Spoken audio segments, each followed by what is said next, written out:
Aujourd'hui, aux Échos du Vatican, interview sur l'évolution du dialogue interreligieux. Le pape François en visite officielle au palais du Quirinal. La clôture dimanche prochain de l'année de la foi.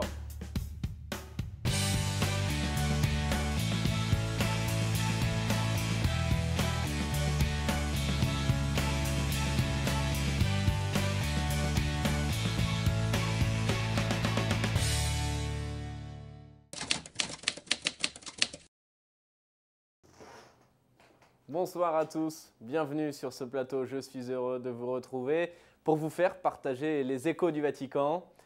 On approche cette semaine de la clôture de l'année de la foi, une année spéciale voulue par Benoît XVI, conclue par le pape François.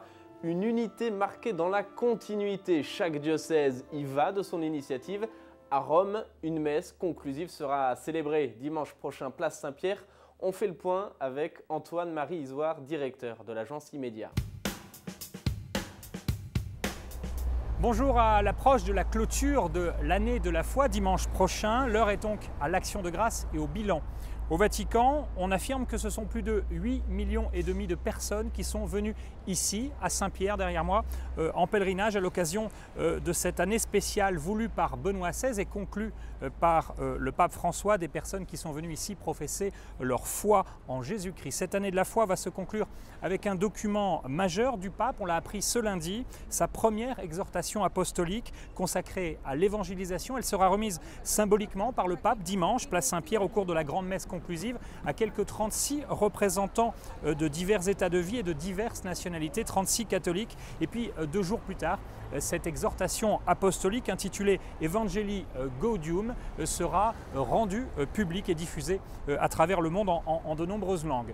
Lors de la messe célébrée dimanche prochain, le pape François va offrir également aux fidèles la possibilité de vénérer de façon tout à fait inédite, pour la première fois donc, les reliques du premier des papes, l'apôtre Pierre. Ce ne sont pas les reliques situées sous l'autel de la confession, le baldaquin de la basilique vaticane, qui seront exposées à la vénération des fidèles, mais une urne contenant des fragments de ces reliques conservés depuis plus de 40 ans dans la chapelle privée des appartements pontificaux. Notez encore qu'à la veille de la messe conclusive de l'année de la foi, et c'est là aussi tout un symbole, le pape va rencontrer au Vatican quelques 500 catéchumènes venus d'une cinquantaine de pays à travers le monde, comme la Russie, la Chine ou encore Cuba. Ces catéchumènes avec le pape vont rendre grâce, je vous l'ai dit, pour cette année de la foi, et puis ils vont prier pour toute l'Église. Une prière que le pape recommande d'ailleurs de ne pas abandonner. Dimanche, à l'Angélus, le pape François a fait une recommandation aux fidèles. Je voudrais vous conseiller un médicament, a-t-il dit, avant de poursuivre en souriant et en montrant cette boîte. Certains vont croire que le pape se met désormais à faire le pharmacien, mais c'est un médicament particulier pour concrétiser les fruits de cette année de la foi. Misericordina, c'est une petite boîte en carton comme un médicament, et qui contient en revanche un chapelet. Et le pape a sorti cette publicité toute gratuite d'une invitation. Prenez-en, car cela fait du bien à l'âme, au cœur et à toute la vie. Donc n'oubliez pas de prendre vos médicaments et de prier. Je vous dis à la semaine prochaine. C'était une première pour le pape François. Il s'est rendu en visite officielle jeudi au Quirinal, siège de la présidence italienne. Il a rencontré le président Giorgio Napolitano ainsi que les principales autorités du pays. Le Saint-Père, dans son discours, a confié vouloir frapper à la porte de chaque habitant de ce pays où se trouvent les racines de sa famille. Mais surtout, le pape a abordé les questions sociales qui lui sont si chères. Retour sur cette visite avec la télévision du Vatican. Une collaboration pleine et entière entre l'État italien et l'Église, plus précisément en matière de solidarité pour répondre aux défis de la crise économique et un nécessaire soutien à la famille. Voilà les points d'attention soulevés par le pape François en visite jeudi au Quirinal, siège de la présidence de la République italienne. Une visite officielle qui fait suite à celle du président Napolitano au Vatican le 8 juin dernier. Après avoir rappelé les bonnes relations existantes entre le Saint-Siège et l'État italien, le pape François a insisté sur les efforts à multiplier pour surmonter la crise économique dont un des effets les plus douloureux est la disponibilité insuffisante de travail. Le pape a également parlé de sa vive émotion ressentie lors de ses visites pastorales à Lampedusa et en Sardaigne. Il a également souligné qu'au centre des espérances et des difficultés sociales, il y a la famille. La famille qui met à disposition de la société ses énergies, a besoin de stabilité, de reconnaissance et demande à être appréciée, valorisée et protégée. Puis le pape a rencontré les employés du Quirinal et leur a dit combien le monde a besoin de personnes qui s'engagent avec professionnalisme et qui ont un sens aigu d'humanité et de compréhension, plus particulièrement envers les plus faibles.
Un jour plus tard, vendredi, le pape célébrait l'ordination épiscopale du nouveau secrétaire du gouvernatorat du Vatican, le père Vergès Alzaga, d'origine espagnole, est membre de la congrégation des légionnaires du Christ. Il occupait jusqu'à aujourd'hui plusieurs fonctions dans la curie romaine. Dans la basilique Saint-Pierre, le pape a centré son homélie sur l'annonce de l'évangile. Elle est la principale mission de l'évêque, affirme-t-il. L'évêque, en cela, suit l'exemple de Jésus qui sauve et sanctifie les fidèles par les sacrements. L'évêque, poursuit le pape, doit guider le peuple de Dieu dans son pèlerinage sur terre vers la joie éternelle. Rappelez-vous ces mots du Christ, dit le pape à l'Assemblée. Qui vous écoute, m'écoute. Qui vous critique, me critique. Et qui me critique, critique celui qui m'a envoyé. Le ministère épiscopal est un service et non un honneur, prévient encore le pape. Un service sous le signe de la tendresse, de la miséricorde et de l'humilité. Un service à exercer avec magnanimité et amour. Sois toujours l'exemple du bon pasteur qui connaît son troupeau et n'hésite pas à donner sa vie pour lui, a exhorté le pape au nouvel évêque.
Parlons à présent du dialogue interreligieux. Un ouvrage sur ce thème a été présenté il y a quelques jours au Vatican. Il regroupe plus de 900 documents des papes de Jean XXIII à Benoît XVI depuis le Concile Vatican II. Lors de la présentation de cet ouvrage, le cardinal Torrent, en charge du dialogue interreligieux, s'est exprimé. Il récuse l'idée selon laquelle Benoît XVI n'était pas très intéressé par le dialogue interreligieux. Qu'en est-il aujourd'hui exactement ? Élément de réponse avec le cardinal Jean-Louis Torrent. Il est interrogé par Radio Vatican. D'abord, c'est la rencontre au niveau de la base, sur le terrain, parce que le dialogue interreligieux, ça ne se passe pas ici, ça se passe dans les églises locales. Et puis ces grands événements, la rencontre d'Assise, c'est très important aussi, mais ce contact que nous avons régulier avec différentes structures de dialogue en Libye, en Égypte, maintenant en Irak, j'espère bientôt. Donc tout ça, ça crée un climat neuf et je crois que nous avons tous les croyants ont à s'unir justement pour d'abord vivre leur foi et ensuite se respecter et comprendre que quelqu'un qui ne croit pas comme moi n'est pas nécessairement un ennemi, mais c'est un partenaire, un pèlerin comme moi vers la vérité. Est-ce que certains papes, plus que d'autres, ont accordé une place privilégiée au dialogue interreligieux? Le pontificat de Benoît XVI est très intéressant à ce moment-là parce que ça va crescendo. Et là, le pape nous laisse un magistère extraordinaire. Je crois qu'il faut digérer, non seulement d'ailleurs dans le dialogue interreligieux, mais dans d'autres domaines aussi. Et comment le pape François appréhende-t-il ce vaste et délicat dossier? Vous savez, le pape François, je peux vous dire une chose, c'est qu'il y a quelques années, il y a 3 ans, il était venu me voir, il m'avait demandé de lui indiquer où il pouvait envoyer un prêtre de Buenos Aires étudier l'arabe pour avoir quelqu'un dans son diocèse capable de dialoguer avec les musulmans en connaissance de cause. Je crois que ça indique tout à fait son intérêt. D'ailleurs, il en a, dès le premier jour de son pontificat, il a souligné cet aspect du dialogue interreligieux. Nous sommes condamnés au dialogue. On parle beaucoup du dialogue de l'amitié. Dialogue de la vie. Oui, ça commence toujours par là. Vous habitez dans un immeuble, vous avez des voisins musulmans, vous allez les voir pour le Ramadan, ils viennent voir pour Noël, c'est ça, tout est là. Au regard du chemin parcouru ces 50 dernières années, certains observateurs évoquent un chemin à sens unique. Effectivement, la plupart des initiatives de dialogue ont été prises par les chrétiens. Mais il y a ce Common Word, c'est la première fois qu'ils prenaient l'initiative. Il faut soutenir. Mais vous savez, il y a une question de culture, c'est très compliqué quand même. Mais il faut se rencontrer, se regarder, voir finalement qu'il y a beaucoup de choses qui nous rassemblent. Pour l'instant, ça n'est qu'un dialogue entre élites. Oui, je dirais oui, malheureusement. Mais il faut insister. L'école, l'éducation est très important. Mercredi, comme chaque semaine, des dizaines de milliers de pèlerins se sont rendus place Saint-Pierre pour l'audience générale. Le pape a poursuivi son cycle de catéchèse et il s'est arrêté cette semaine sur le baptême. Quel est le sens de ce sacrement? Quelle est sa signification? Élément de réponse dans le résumé de sa catéchèse. Dans le credo, nous affirmons « Je reconnais un seul baptême pour le pardon des péchés ». Le baptême est la porte de la foi et de la vie chrétienne. Notre foi en la rémission des péchés est liée au baptême, car le sacrement de la pénitence ou confession est comme un second baptême.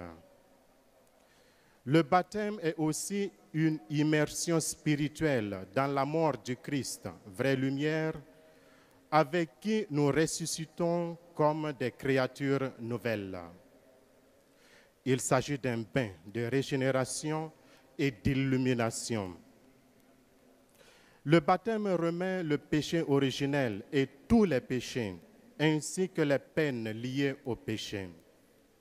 Toutefois, nous devons toujours lutter contre les impulsions du mal et l'action de Satan.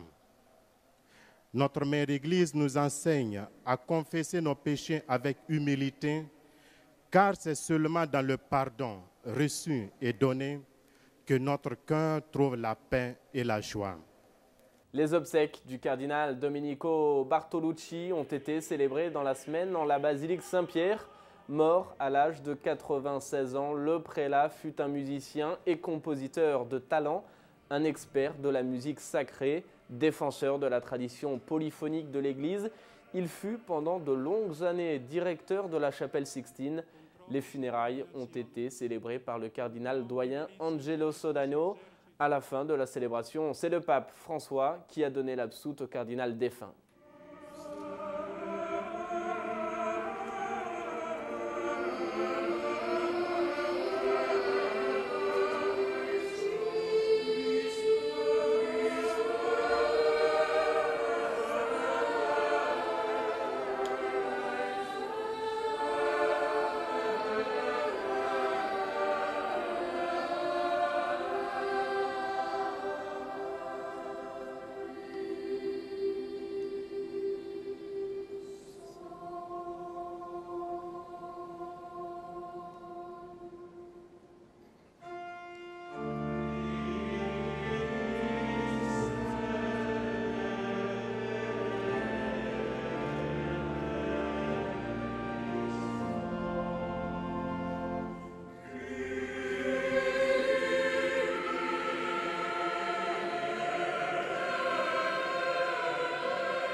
Le saviez-vous?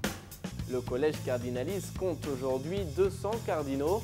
Parmi eux, seuls 109 sont électeurs en cas de conclave. Les autres ont dépassé la limite d'âge fixée à 80 ans. Dimanche, sous un beau soleil d'automne, le pape a récité la prière de l'Angélus. Face à une foule immense, le Saint-Père a évoqué la première partie du discours de Jésus à Jérusalem sur les temps derniers. Il recommande notamment de ne pas se laisser tromper par les faux messies et de ne pas se laisser paralyser par la peur. On écoute un résumé de son allocution. La grande foule habituelle de fidèles et de pèlerins a accueilli le pape François place Saint-Pierre et a récité avec lui la prière de l'Angélus en ce dimanche 17 novembre. Le pape François s'est appuyé sur l'évangile du jour tiré de Saint Luc, un texte qui rapporte le discours de Jésus sur la fin des temps. Jésus met en garde contre les supercheries des faux prophètes. Ne suivez pas ceux qui veulent attirer à eux les esprits et les cœurs. Jésus nous aide aussi à ne pas avoir peur devant les guerres, les révolutions ou les calamités naturelles. Il nous libère du fatalisme et des fausses visions apocalyptiques. Jésus invite à vivre ce temps de l'attente comme un temps de témoignage et de persévérance. Jésus prédit de pénibles épreuves et des persécutions que ses disciples auront à souffrir à cause de lui. Mais cependant, il leur assure, pas un cheveu de votre tête ne sera perdu. Cela nous rappelle que nous sommes totalement entre les mains de Dieu. L'adversité que nous rencontrons en raison de notre foi et de notre adhésion à l'Évangile est une occasion de témoignage. Nous ne devons pas nous éloigner du Seigneur, mais nous forcer à nous abandonner encore plus à lui, à la force de son esprit et de sa grâce. En ce moment, je pense, et nous pensons tous, faisons-le ensemble. Pensons à tous nos frères et sœurs chrétiens qui sont persécutés à cause de leur foi.